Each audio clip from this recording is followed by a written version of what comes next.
Racing Land. Good evening. It's Tuesday night, 8 p.m., and it's time for the second episode of our newest league podcast series here. This is called the Burn 'Em Down podcast. It's the podcast for the Rolling Thunder Racing Series.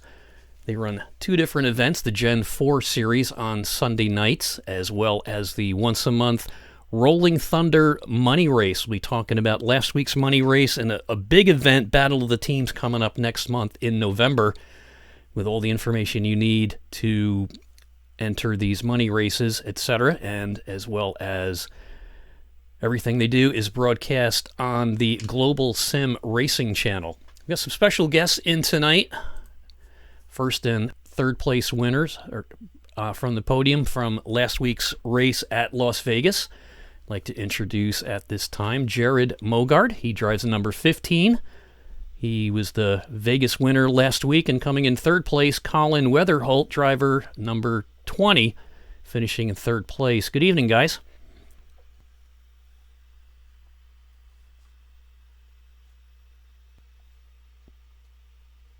Hello? Hey, how's it going? Oh, there you are. Hey, how's it going? Yeah, you almost made me pull out that one about who pulled Sally's hair in third grade there, because it was a little quiet when we started. So hey. let's get into... You got us? You got a copy? Yes, I do. You can hear me? Not again.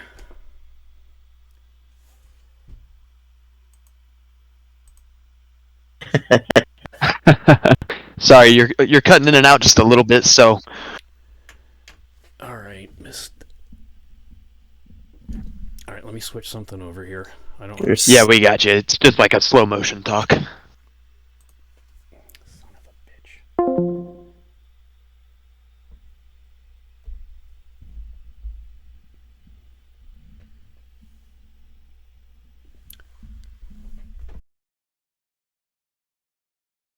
About the race,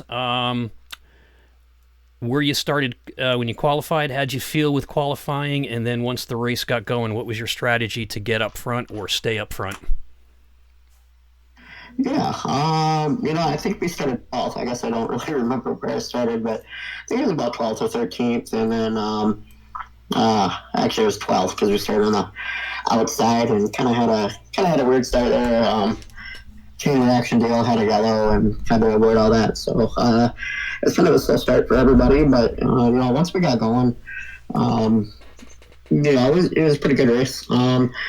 Strategy wise, it was kind of weird. Like, I had a plan. I figured I'd probably be decent on a long run. I knew I wasn't going to be good on a short run. So I had a plan going into it, and then kind of had a long yellow to start the race, which kind of switched my plan a little bit. And the way I wanted to go about the race was, because we have limited tires, which plays into your strategy as well. I wanted to have tires for at least the last pit stop, and then depending on the lap of that last pit stop, maybe have one more in case of a late yellow. But the way it worked out, we were able to take tires our last two stops, and the last stop was a really short run to the end, to where we were kind of good even if we did get a yellow. But it was one of them races where like I said, it started a little slow, but we had some really long green flag runs and green flag pit stops, and the strategy just kind of came to me, which typically when I think ahead and make a plan, it never goes according to plan. So the fact that it went that way and we were able to cycle through the green flag stops and all that good stuff, and everything worked out, made me look smarter than I probably am a little bit. So Vegas isn't known for really chewing up tires unless you do it on purpose. So how was your fuel window, and how did that play into changing tires? Yeah, so the fuel window was about 30 laps safely. You can maybe get 32 if you were lucky. I know. So about lap 40, a lapper drove through me leading and spun me out. The yellow come out, and that was about lap 32, I think, or 31, coming to 32 on fuel. And I was actually about out of fuel. I was out of fuel. in 3 and 4 coming to pit open. So I was coasting until I got to the apron, and then I picked up and I was able to get enough speed to get to pit road. So yeah, 32 was about the absolute most you can run, but 30 safely. And then yeah, these cars they burn up tires. This was only my third race. I think Vegas was in the car. Mm-hmm. I've never raced them before. I mean, I've raced Arctic car, which is basically the same thing, less power, but these things had a lot more power, and they were burning up the tires pretty good, but it was fun. Slipping and sliding and trying to manage your tires to make it, because you had to pit about six times or so, 5-6 times, and you only had 3 sets of tires, so you had to make them last for sure. Oh, pitting 6 times, that's a lot for a race. So that you really had to plan your strategies well between tires, fuel, and green flag versus yellow flag cautions, pit stops, it sounds like. Yeah, so I kind of, for me personally, like I said, my plan going in was to kind of do 60 laps on the first run with the tires. Mm-hmm. And then we had that long yellow to start the race, so I kind of bumped that back a little bit. And I did, we had a yellow on about 65, 63 or something.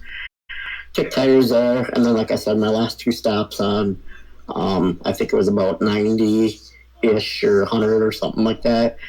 And then 125, I think it was. Whatever the last 2 stops were, we used them last 2 sets of tires, and in the end, it ended up working out for us. Well, cool. Congratulations. Colin, tell me about where you qualified. Were you happy with that? And depending on where you qualified, did it change your strategy at all? And also go into your fuel strategy and tires. Yeah, so I actually ended up qualifying on pole, top on time with second place, and then I think third place was just 1,000th behind us. So I was really, really fortunate to take the pole with a tied time. I'm sure iRacing goes to a 4th decimal point that we can't see, but yep. Yeah. So I started up front, and I really just stuck to my original plan, which was to just double stint my first set of tires, run a full fuel tank, take it easy on the tires. I let a few guys go, just knowing that I was going to get the worn out tire fuel stints out of the way first. And I ended up pitting around lap 31, maybe 32. I forget. It might have been a little later because of the long first caution. So whenever I pit, I ended up a lap down. There was guys that pit during the first caution. And the third caution came out, or the second caution came out, and it actually trapped me almost a lap down because for some reason the pace car was just picking up the wrong vehicle for restarts. So I started just in front of the leader on the outside lane, unfortunately, with old tires, and I got freight trained, and I was down in 16th position, a lap down. And I forget when the next caution came out. It might have been lap 60 or so, and they ended up giving me the correct wave around, but unfortunately all my track position was completely lost. So I was running around in 16th during the caution, got my lap back, and I knew from then on I just had to run pretty much my tires as hard as I could and equally divide my last 3 pit stops just to get the maximum use out of my tires to make up position. And I think we might have gone green from then on out, I believe. I'm not quite sure. I think we did. And, drove it from 16th to 3rd. I'm sure I was jumping up into the lead and back down and getting past. But the way it played out towards the end was just I took home 3rd, and I was pretty happy with that just because I thought my race was over. Once I lost all that track position and I knew I had to burn up my tires and really couldn't conserve after that. So when you were back in 16th, did it change your go time as compared to what you might have done had you not been back that far? Yeah, definitely. It was just go time constantly. I just had to be on it, push the car, try not to tear up the right front too much, and try to just equally tear up the right front and right rear. But I just had to. I couldn't really save a set of tires per se for the end or try to stretch out any fuel runs because I was passing cars and trying to make it back up there and get some track position back. And it would have been nice to have a caution at the end, and we could have all pit and been on our last equal set of tires, and it'd have been really cool. But it didn't work out that way for me. But I was happy with the third place after the debacle. That's like me when I usually qualify. Usually when I'm lucky in the top 10, but after a couple laps, I'm usually back in the middle of the pack. And to me, finishing in the top 10 I consider that really good. And if I finish in the top 5 or better, I think iRacing made a scoring mistake. With the Gen 4 on Las Vegas, how often have you run that combination? I have never run that combination. I don't even know that I've raced a stock car around Las Vegas before. I raced the Indy cars around it. I'm really not that much of a NASCAR guy, to be honest. I'm more of an open wheel guy and a road course guy, okay. So it was pretty cool. I really like these Gen 4 cars, though. I like having too much power. Yeah. And it's really fun to just play with the right foot. You know, I'm like driving with my big toe on the throttle pedal, and it's a lot of fun to balance the car. You know, as you start picking up throttle, you're releasing wheel, and it's just a big balancing act. Even in the straightaways, this car's hard to drive straight. Mm-hmm. Yeah, I haven't driven the Gen 4, but when the 87s came out, the only way I could describe the 87 was like you're 16 years old, you just got your permit, or if you're in a state where you can drive, and you take out your grandfather's 1982 Pontiac Bonneville, and you forget how to stop. You're like on the edge the whole time with that car. Well, my dad drove a minivan, so I never had any sort of that. Okay. Well, he was smart because in case you hit something, you're the last one to get hurt. That's so, right. Yeah, but that's kind of sounds the way the Gen 4 drives, kind of like that. As it's so much different. I'm not a fan of the Gen 7. I think they're too easy to drive. It was an over 50 league, and we were doing the 87s at Watkins Glen, and it was a wild race. You're literally sitting. Those cars have long braking zones. Yeah, literally sitting on the edge of your seat the whole race. So, Jared, tell me about how you got into racing. Do you have any real racing experience, or anybody in your family, and who was your influence, and at what age? Yeah. So, just a race fan. No experience or any of that. Big into the dirt track races. Okay. We're up in Minnesota, so we got quite a few dirt tracks around the area and whatnot. And just started going at a really young age and fell in love with it. And that's my true passion. I'm kind of like Colin. Like, I'll watch NASCAR, but I'm honestly not a big fan of asphalt racing on TV or anything. But when it comes to iRacing, I do prefer the asphalt over the dirt.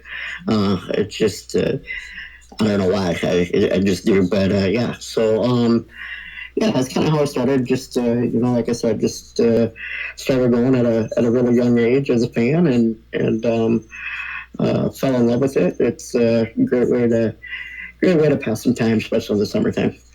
Oh yeah, we've got a bunch of dirt tracks. All of them within me are about an hour away. We've got Lebanon Valley, Malta, and then further up, Devil's Bowl in Vermont, Utica. So it's a cheap way to spend the Saturday night. The one near us, Lebanon Valley, I think it's $10 to get in. And darn it, they raised the price of their baked beans from 25 to 50 cents about 2 years ago, and that really got the redneck farmers upset when they did that, because it's kind of out in the hayfield part of the county over there.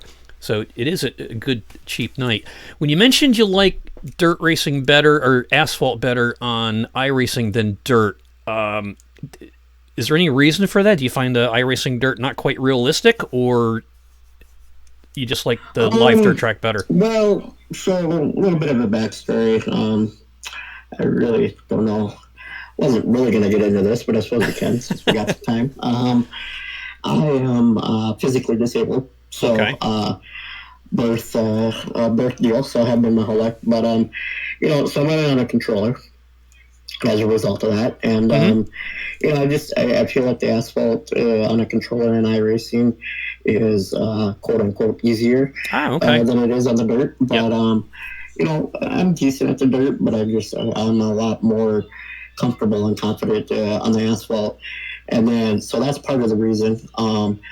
But another part of the reason is For me, it seems like the asphalt side of things, you can go green a little bit more. I mean, you get in some races where you still have a lot of yellows, but Sure. It seems like asphalt, you can get more green flag runs. It seems like the dirt guys, they think they need to throw it in there and throw a massive slider and prick it on your nose and wreck you and stuff like sense. that. So I think the overall racing is a little bit better on the asphalt than it is dirt. Got it. Colin, what's your racing background?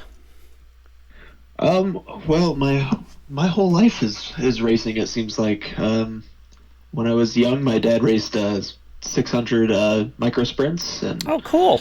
He decided when I was born he was going to stop doing that, and he got big into radio control cars. And so from basically the time I was out of diapers, I was at a radio control car track, and I did that and still do that pretty frequently.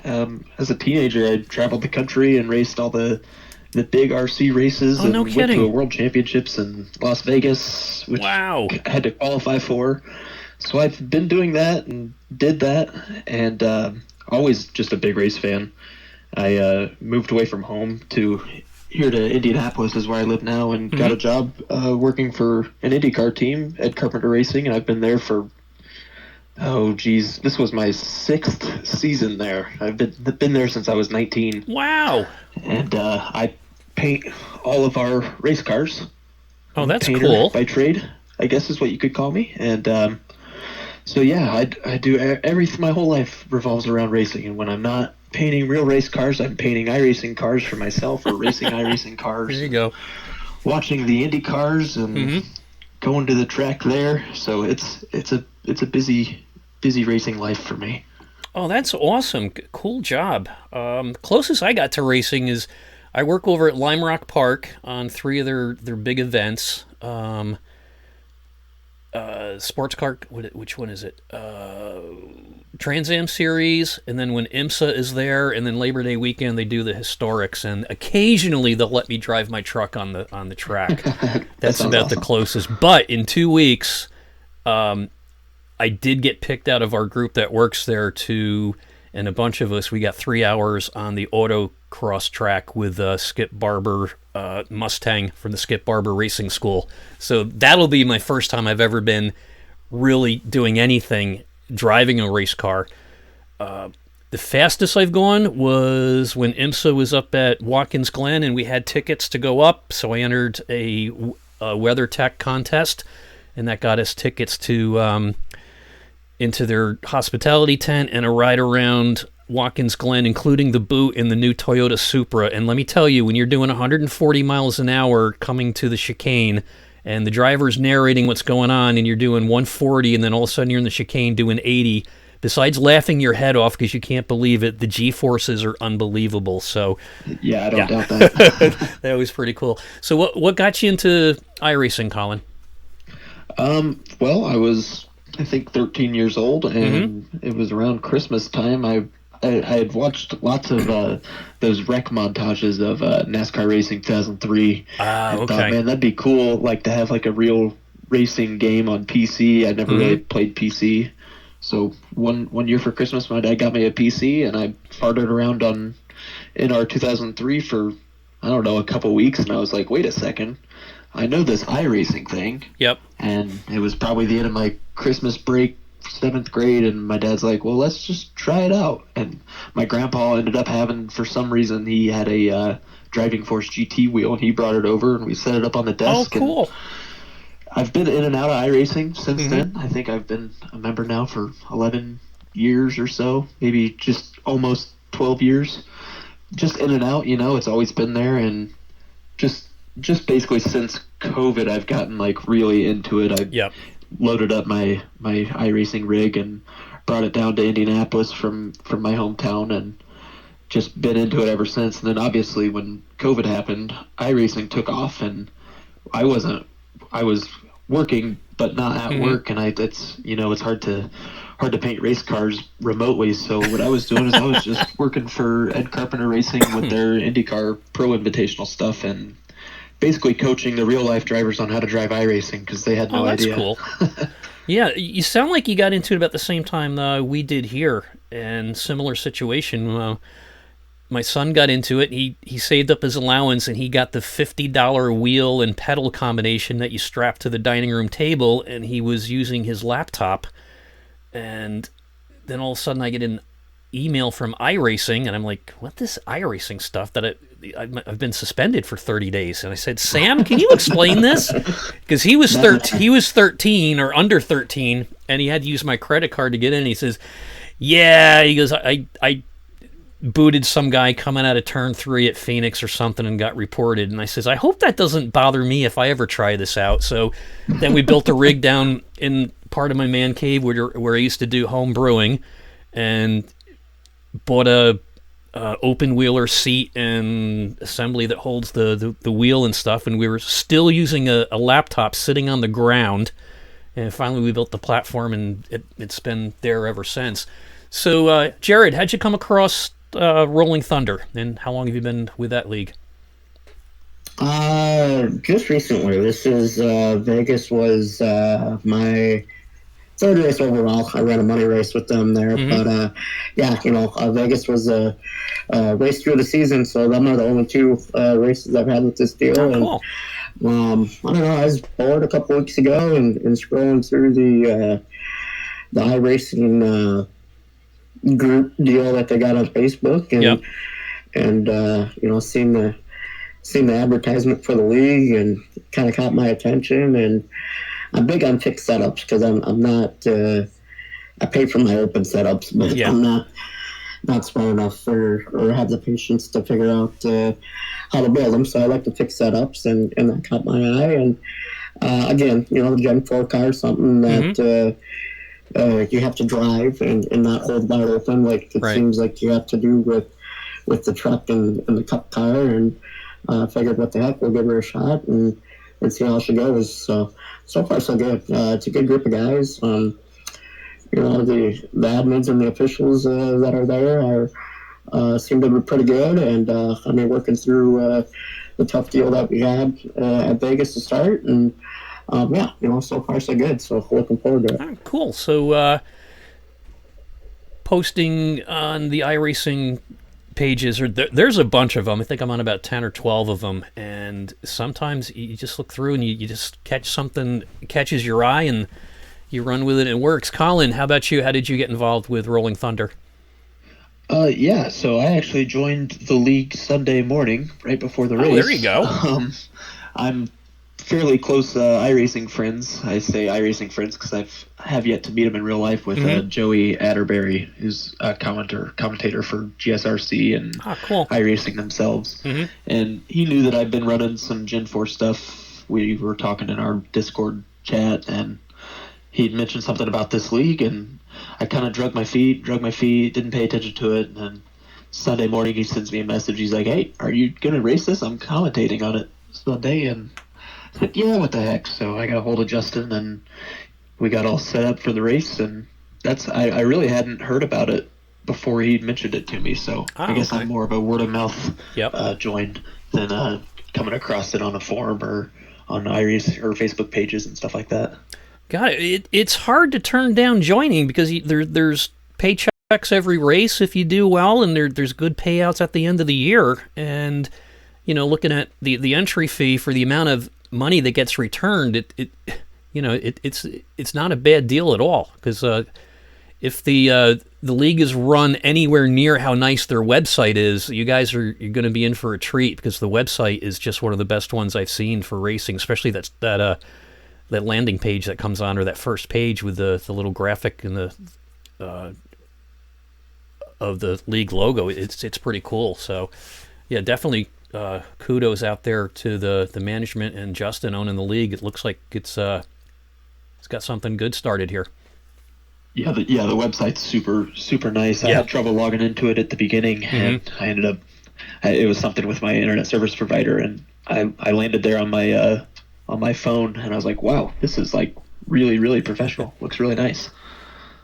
Yeah. Usually you don't get that with leagues. I mean, you're lucky if you get a website, or you're lucky if you get the points updated, let alone anything else. Yeah. It's like I said, it's been good. It Yeah. seems like they're doing it the right way, Yeah. And the money caught my attention too, because most of the time you pay them and you maybe get a decent amount back at the end of the year if you're lucky, and most leagues will pocket the rest. But it seems like it's a pretty good deal over here for not doing that and getting back to the drivers that support the deal every week for sure.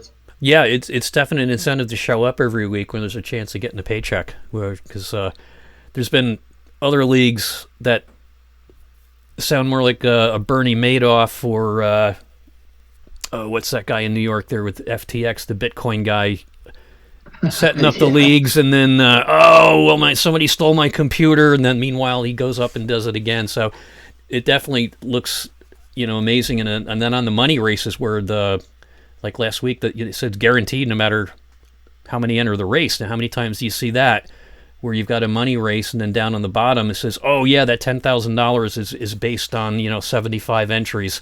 So kudos to Justin there for setting it up and running with it.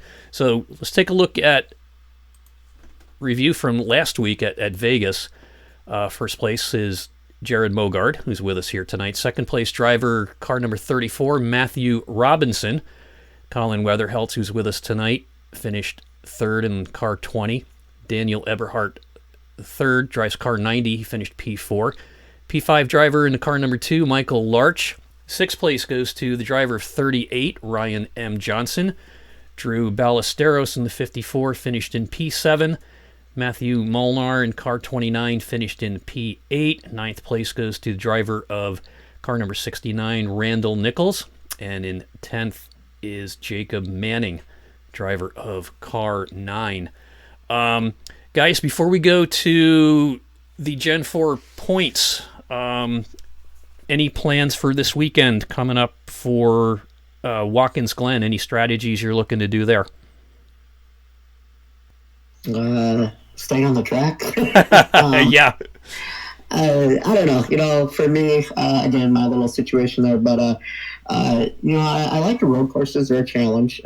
They're something different. I kind of like them because if you're kind of in a slump or seem to be wrecking or just making bad decisions, sometimes the road course is fun because you gotta refocus and race the racetrack, not necessarily race the cars. So I like that part of it. But this car, a lot of power, road course, different braking, all that good stuff. Looking forward to it. Just keep it on track, keep it clean, and I'm going to kind of be like you. A top 10 is going to be like a win for me on Sunday.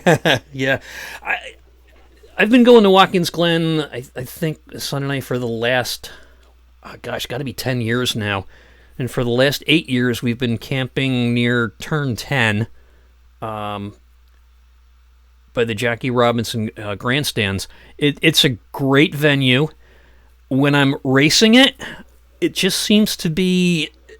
Do you have probably what I do is I tend to take the track too lightly because it doesn't look like it's that difficult, but there's just certain things where there's only a couple technical parts of the track that I can see, and it's just hard to get into a rhythm on that track. And then if you get out of your rhythm on a road course, do you find, like I do, that it's very hard to get back into your sync and get comfortable and try to get that rhythm back that you had?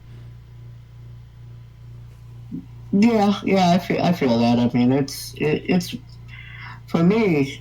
That's a track I know pretty well just because it's been in like every video games for like how many years now. So I've raced it quite a bit and know it, and that's what I like doing. Is going to tracks that I know, especially road courses that I know, because you kind of know where you need to be and how you need to race the track. Yeah. But it's hard if you do miss a corner. It takes kind of a full lap, half a lap or so to get back in that rhythm and get that confidence and that speed and whatnot back for sure. Colin's probably gonna whip us because he said he's been running Indy cars and road races. So. Oh yeah.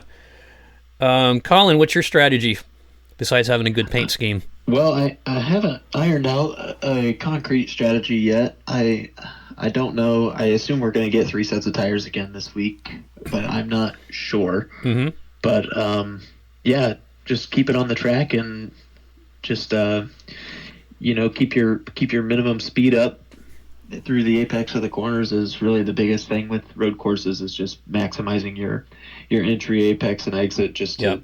not overslow the car because then you end up having to use more rear tire to get back going again, and that's what I see a lot of guys make mistakes with the NASCAR vehicles on road courses is that they slow down too much for the corners instead of carrying speed and picking up throttle earlier. So I think it'll be a lot of fun.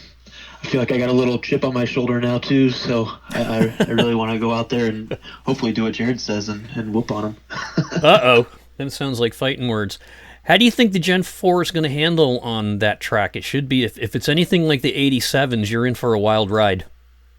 Yeah, I did. I did about 15 laps last night just for some preliminary testing, and it's tough, man. It's the brakes are the hardest to figure out just because the brake zones once again are super long, but then you can kind of drive through the corner almost normally with some tire locking up, and really you got to watch out for some wheel hopping too. You want to make sure your shifts are just right, but yeah, it'll be tough. They're really loose.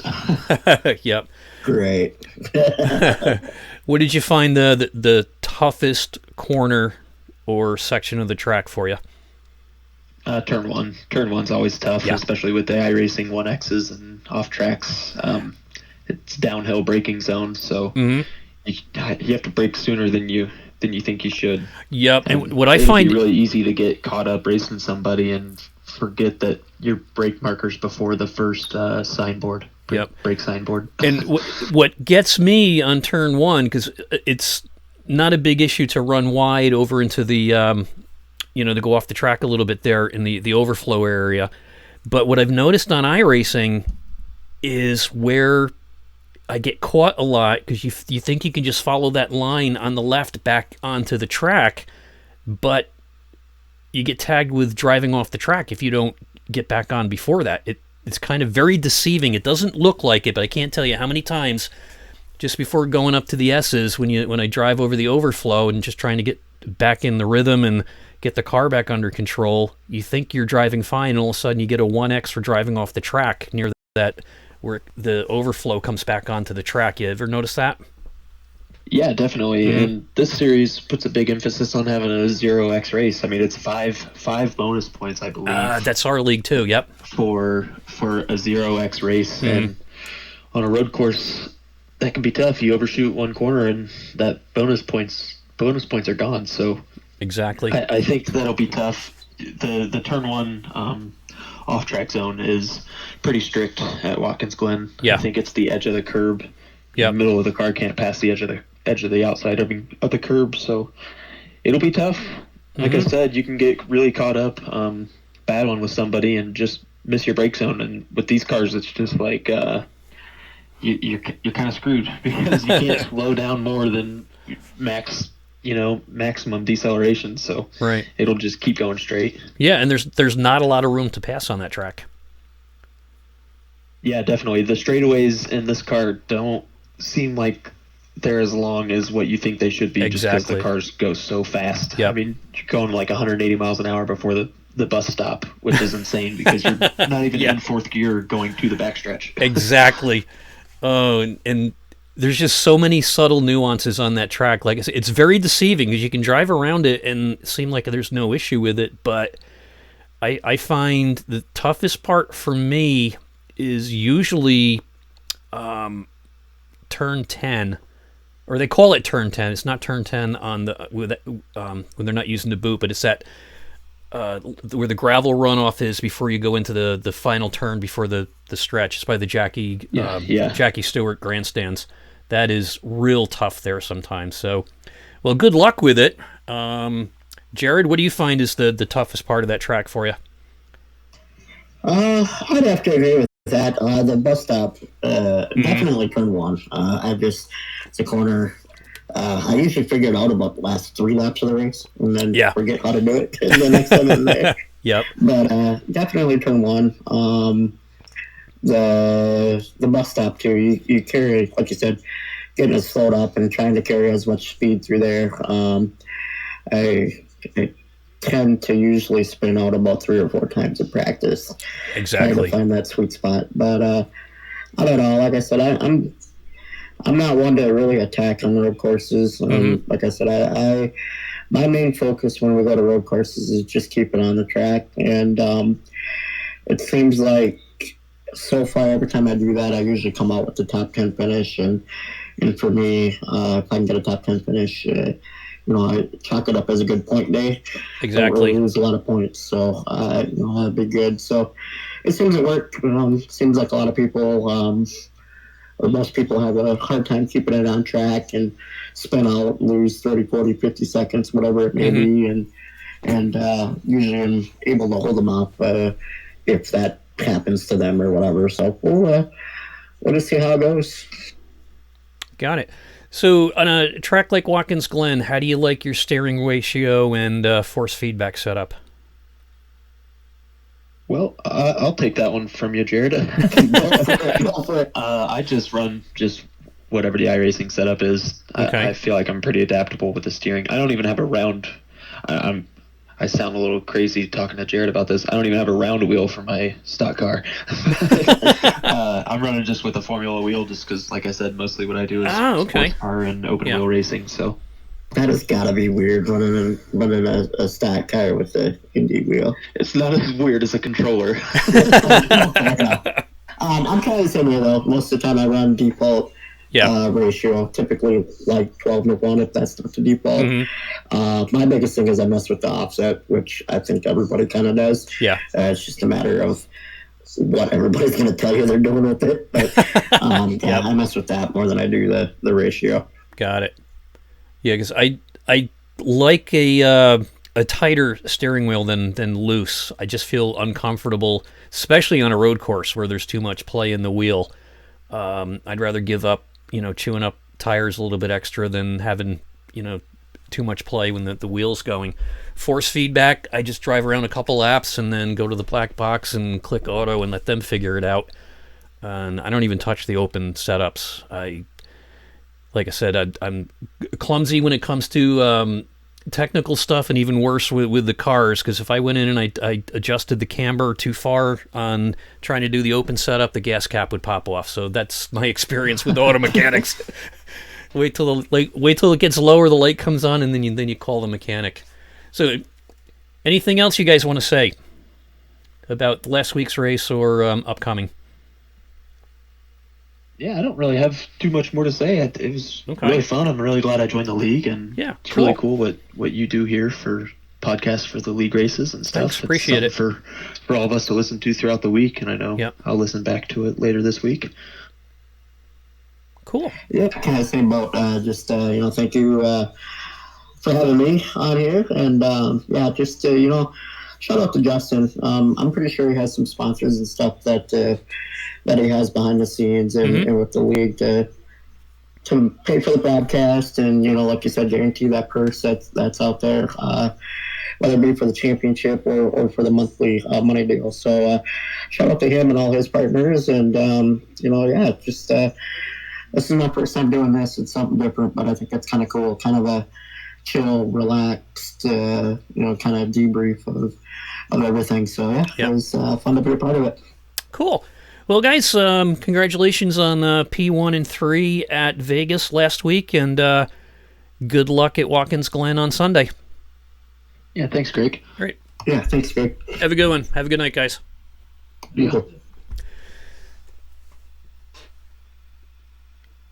Jared Mogard and Colin Weatherholt, the P1 and P3 drivers from Las Vegas, talking about their strategies from last week and how they want to just get out there and do well on Watkins Glen.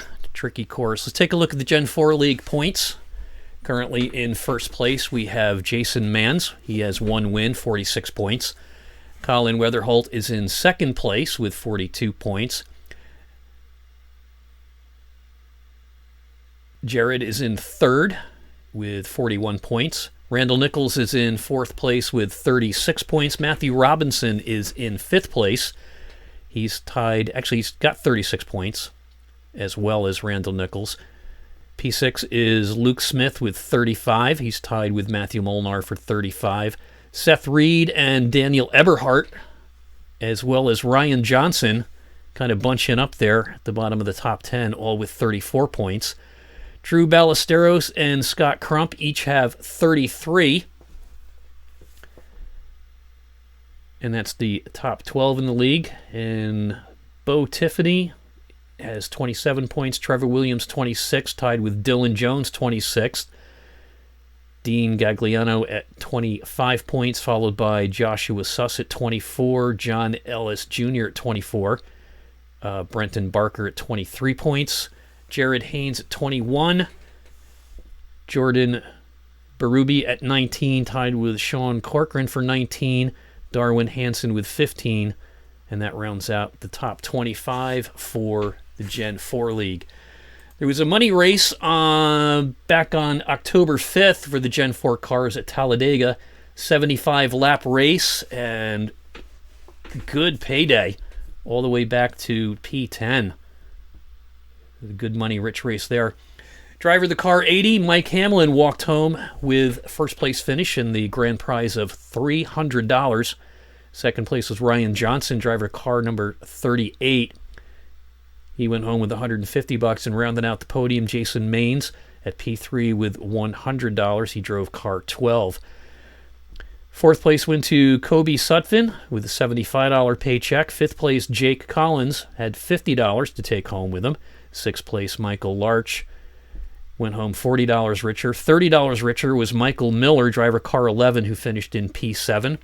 Dylan Jones got $20 for finishing in P8 in the car 24. Joshua Suss got $10 for driving car number 14 to a ninth place finish and rounding out the top 10 in that race, car number 22, Jordan Berube with $5. The next race coming up is November 16th. It's the Battle of the Teams. It's a winner-take-all race.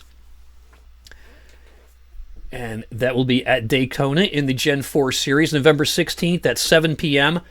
Winner takes all. $1,000 prize take-home. Team of 4 drivers, the entrance fee, $125. Fixed setup, 85 laps, 75% fuel. Tires, 2 sets in the pits, no quick repair, independent race control, and it will be broadcast as well. And deadline to enter is November 1st, and you can register at rollingthunderracingseries.com. That's the Battle of the Teams coming up November 16th at 7 p.m. Eastern Time. Winner take all race, $1,000 to the winning team. 85 laps at Daytona. And again, it's 75% fuel, 2 tires in the pits, no quick repairs, independent race control, and don't forget, registration closes November 1st. It's only October 10th now, but November 1st is not too far away, so if you want to get in, and you'll have a much better chance of winning that $1,000 than $1 billion in Powerball, so I would put my money on the Battle of the Teams November 16th.